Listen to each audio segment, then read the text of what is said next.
Hi guys, Lindsay here with Storybook Family Farm.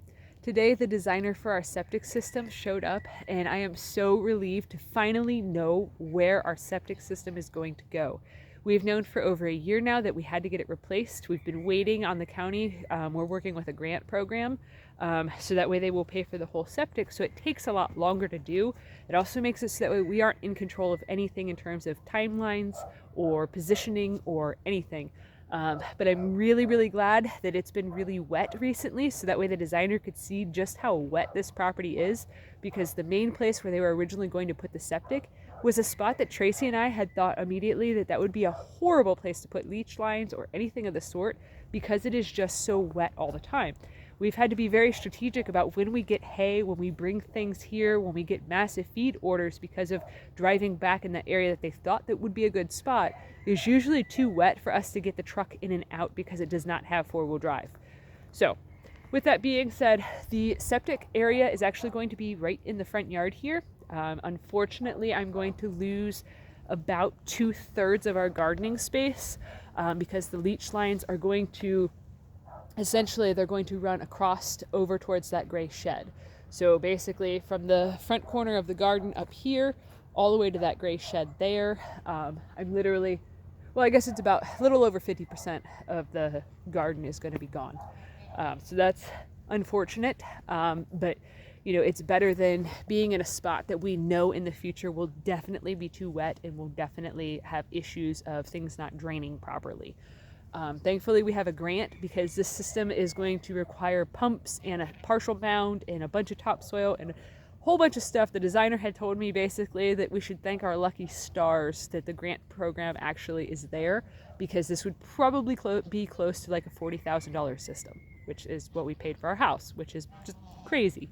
But so I am a little bit bummed out that I'm going to have to lose so much of the garden, especially because like I've already put all of the manure and all of the hay and all of that stuff on the garden to get all of the beds prepped.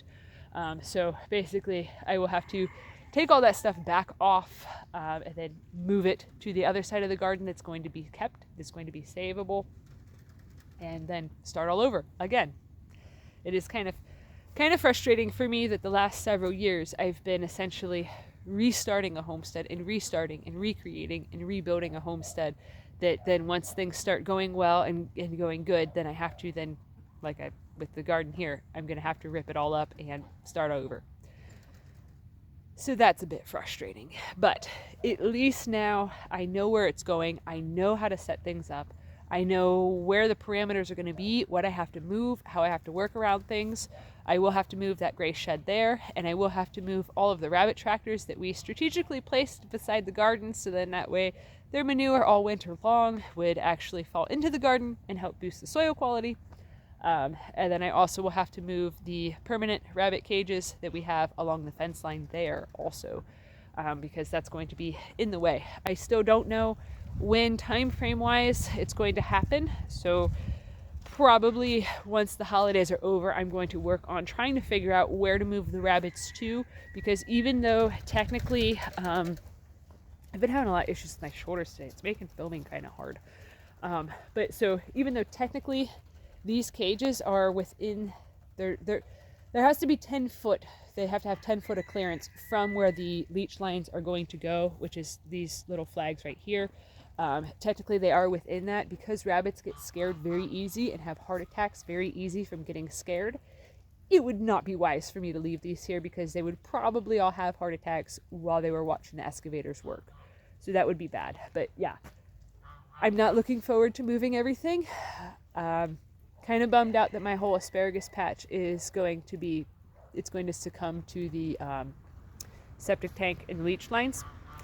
Kind of bummed out, but I mean, it is what it is. I mean, there literally is no other good place to put stuff, because even the designer had started talking about potentially putting it up in the woods, and that is just a really bad idea. Especially, I'd be a little perturbed, especially since I just moved the goats up into the woods. So it is what it is. I'm happy, but I'm also kind of bummed. So I don't know how else to express it besides that. So anyways, that's it for today. My hands and nose are pretty cold because it's very chilly outside. So anyways, thanks for watching. Have a good one, guys.